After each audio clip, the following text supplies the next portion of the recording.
While adults revel in the rhythm and success of the Saint Lucia Jazz and Arts Festival, the island's youth are also finding their moment in the spotlight.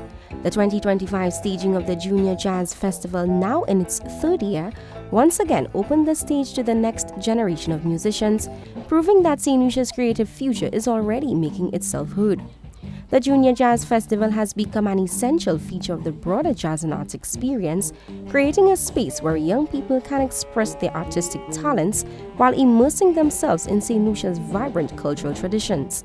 This year's installment featured an expanded lineup of performances, a noticeable growth in both participation and production quality. Reflecting on the event's success, Castries Mayor Geraldine-Lendor Gabriel praised the festival's development and the enthusiasm of its young participants. We also saw increase in the number of performances and also the number of school bands, as well as the quality of the performances. There were some schools coming out with students who are very, very young, performing brilliantly. Mondi Dawn, Ave Maria, we saw some very good vocalists coming out of those primary schools. We also saw Saint Lucia Community College.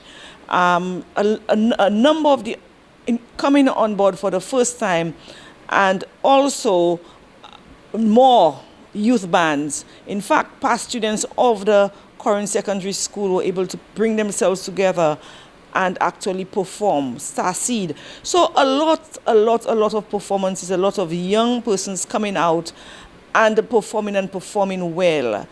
Mayor Gabriel also underscored the vital role of educators who help mold these young talents into confident performers, noting that their contributions deserve just as much applause as those on stage.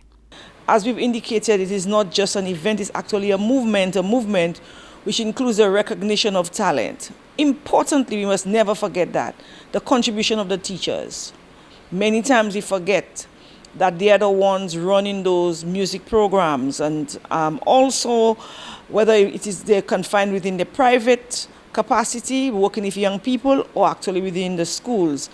And for sure, they formed the backup band for this year, which meant that we had successfully integrated the schools and young persons into a program which we think augurs well for the future.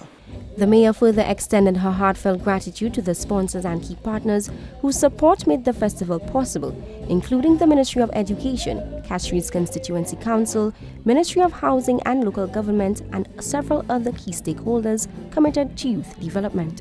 We want to take that opportunity to really thank the schools, thank the Ministry of Education, the Ministry of Youth and Sports, Minister Richard Frederick, who really supported this initiative from the onset, Ministry of Local Government. These kind of partners coming on board alongside the private sector like First National, Massey, Sandals, all coming, Lucia'S coming on board and really excited.